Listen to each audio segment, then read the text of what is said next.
जय श्री राम। अब तक हमने सुना कि रावण का अंत श्री राम के हाथों हुआ और श्री राम ने विभीषण को आज्ञा दी कि जाके लंका का राजा बने और लक्ष्मण को भेजा श्री विभीषण का राज्याभिषेक करने के लिए। और फिर श्री राम जी ने हनुमान जी को भेजा कि सीता जी को सारी बात बताएं और उन्हें सम्मान के साथ ले आएं। और फिर श्री राम जी ने सीता जी की अग्नि परीक्षा ली, जिसमें सीता जी की छाया वापस अग्नि में गई और सीता जी अग्नि देवता के द्वारा श्री राम के हाथों सौंपी गई। इसके बाद सभी देवता श्री राम की स्तुति करने लगे। आइए अब आगे सुनते हैं श्री रामचरितमानस। जब विनय किन्ही चतुरानन, प्रेम पुलकति गात, शोभा सिंधु बिलोकत लोचन नहीं अगात। ब्रह्मा जी का शरीर प्रेम से प्रफुल्लित हो गया। श्री रामचंद्र जी की सभी देवताओं ने स्तुति की। शोभा के समुद्र श्री राम जी के दर्शन करने पर भी किसी के नेत्र तृप्त नहीं हो रहे थे। कई अवसर दशरथ तय आए, तन्ने बिलोकी नैन जल छाए। अनुज सहित प्रभु बंदन कीना, आशीर्वाद पिता तब दीना। उसी समय दशरथ जी स्वर्ग से वहां आए। पुत्र को देखकर उनके नेत्रों में जल भर गया। लक्ष्मण सहित प्रभु ने उन्हें प्रणाम किया। तब उन्होंने पुत्रों को आशीर्वाद दिया। तात सकल तब पुण्य प्रभाव, जीत्यो अजय निशाचर राव। सुनि सुत बचन प्रीति अति बाड़ी, नैन सलील रोमावली ठाड़ी। श्री रामचंद्र जी कहने लगे, हे पिताश्री, आपके ही समस्त पुण्यों के प्रभाव से अजय राक्षस रावण पर विजय प्राप्त की है। पुत्र की बात सुनकर प्रेम और बढ़ गया, नेत्रों में जल भर गया। रघुपति प्रथम प्रेम अनुमाना, चेतहि पितहि दीनहि दृढ़ ज्ञाना। पाते उमा मोच नहीं पायो, दशरथ वेद भक्ति मन लायो। श्री रामचंद्र जी ने स्नेह का अनुमान लगाकर पिता की ओर देखकर उन्हें अपने स्वरूप का दृढ़ ज्ञान करा दिया। शिव जी बोले, हे पार्वती, दशरथ जी ने भेद भक्ति में मन लगाया था, इसलिए उन्हें मोक्ष प्राप्त नहीं हो सका। सगुणोपासक मोक्ष न लेही, तिन कहूँ राम भक्ति निज देही। बार बार करें प्रभु प्रणामा, दशरथ हर्ष गए सुरधामा। सगुण ब्रह्म की उपासना करने वाले मोक्ष प्राप्त नहीं करते, उनको प्रभु श्री रामचंद्र जी अपनी भक्ति प्रदान करते हैं। प्रभु श्री राम जी को बार बार प्रणाम कर दशरथ जी आनंद के साथ देवलोक को चले गए। अब करी कृपा बिलो की मोही, आयुष देहु कृपाल। कहाँ करो सुनी प्रिय बचन, बोले दीन दयाल। इंद्र जी ने श्री राम जी की स्तुति की और प्रभु श्री राम जी से कहा, हे कृपा के सागर, आप कृपा दृष्टि रखकर मुझे आज्ञा प्रदान कीजिए कि मैं क्या करूं। इंद्र के प्रिय वचन सुनकर प्रभु बोले, सुनो सुरपति कपि भालु हमारे। परे भूमि ऋषि चरण जे मारे, मम हित लागी तजे ही ने प्राणा। सकल जियाऊं सुरेश सुजाना। हे देवराज इंद्र सुनो, हमारे वानर और रीछ राक्षसों के द्वारा मारे गए हैं और भूमि पर पड़े हैं। मेरी भलाई के लिए इन्होंने प्राण त्याग दिए। हे इंद्र, अब इन सबको जीवित कर दो। सुन खगेश प्रभु के ये वाणी, अति अगाध जाने मुनि ज्ञानी। प्रभु सक त्रिभुवन मारी जियाई, केवल सकरय दीनी बढ़ाई। काकभुषुंडी जी गरुड़ जी को कहते हैं कि गरुड़ सुनो, प्रभु की वाणी बड़ी गूढ़ है, ज्ञानी मुनि ही इसे समझते हैं। प्रभु ही त्रिलोकी को मार कर जिंदा कर सकते हैं। प्रभु ने तो केवल इंद्र का मान बढ़ाया है। सुधा बरसी कपि भालू जी आए, हर्ष उठे सब प्रभु पहीं आए। सुधा वृष्टि भय धूदल ऊपर, जिये भालू कपि नहीं रजनीचर। इंद्र ने अमृत की वर्षा करके वानरों और रीछों को जीवित कर दिया। वे सब प्रसन्न होकर उठ बैठे और प्रभु श्री राम जी के पास आए। अमृत की वर्षा तो दोनों सेनाओं पर हुई, परंतु केवल वानर और रीछ ही जीवित हुए। ब्रह्माकार भय तीनह के मन, मुक्त भय छूटे भव बंधन। सुर अंशिक सब कपि और रीछा, जिये सकल रघुपति की इच्छा। क्योंकि राक्षसों के मन तो राम में हो गए थे, इसलिए वे अब संसार के बंधनों से छूटकर मुक्त हो गए। परंतु वानर और रीछ देवताओं के अंश थे, इसी कारण वे श्री राम जी की इच्छा से जीवित हो गए।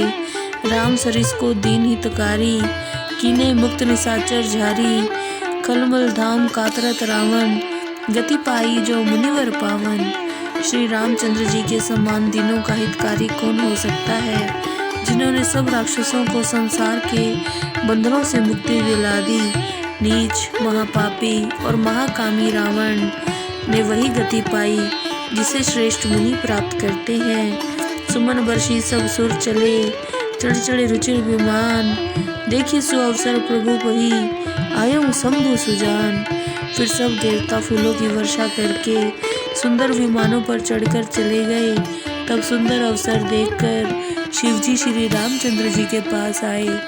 शिवजी ने अनेक प्रकार से श्री राम की स्तुति की और कहा, नाथ जबहि कौशलपुरी, होई तिलक तुम्हार, कृपा सिंधु में आयो देखन चरित उदार। हे स्वामी, अयोध्या नगरी में जब आपका राज तिलक होगा, तब मैं हे कृपा सिंधु आपके उत्तम चरित्र देखने हेतु वहाँ आऊँगा। करी विनती सब शंभु सिधाए, तब प्रभु निकट विभीषण आए। नाई चरण सिरु कह मृदु वाणी, विनय सनहु प्रभु सारंग पानी। जब शिव शंकर जी विनय करके चले गए, तब विभीषण भगवान श्री राम जी के पास आए और उनके चरणों में अपना मस्तक झुकाकर बोले, हे प्रभु मेरी विनती सुनिए। आपने अपना निर्मल यश तीनों लोकों में फैलाया है और मुझ दीन, मलिन, बुद्धिहीन, हीन जाति वाले पर आपने बहुत तरह से कृपा की है। परंतु स्वामी, अब दास के घर को भी पवित्र कीजिए। हे कृपा निधान, धन, धाम और संपत्ति को देखकर आनंद पूर्वक वानरों और रीछों में बांट दीजिए। हे स्वामी, आप सब प्रकार से मुझे अपना लीजिए और फिर मुझे साथ लेकर अयोध्यापुरी चलिए। विभीषण की कोमल वाणी सुनकर दीनदयाल प्रभु के दोनों विशाल नेत्रों में आंसू भर आए। तोर कोस ग्रह मोर सब, सत्य वचन सुनु भ्रात, भरत दशा सुमृत मोहि, निमिष कल्प समझात। श्री रामचंद्र जी बोले, हे भाई विभीषण, सुनो, तुम्हारा कोश और घर सब मेरा ही है, मैं सच कह रहा हूँ। परंतु भरत की दशा का स्मरण करके एक एक पल कल्प के समान व्यतीत हो रहा है। वह तपस्वी के वेश में निरंतर मेरी आराधना कर रहा है। हे मित्र, ऐसा प्रयत्न करो जिससे मैं शीघ्र अतिशीघ्र उससे मिल सकूं। यह मेरी तुमसे विनती है। यदि अवधि समाप्त होने के बाद मैं अयोध्या जाऊंगा तो मैं भाई भरत को जीवित नहीं देख सकूंगा। भरत का प्यार स्मरण करते ही श्री राम जी का शरीर बार बार पुलकायमान होने लगा।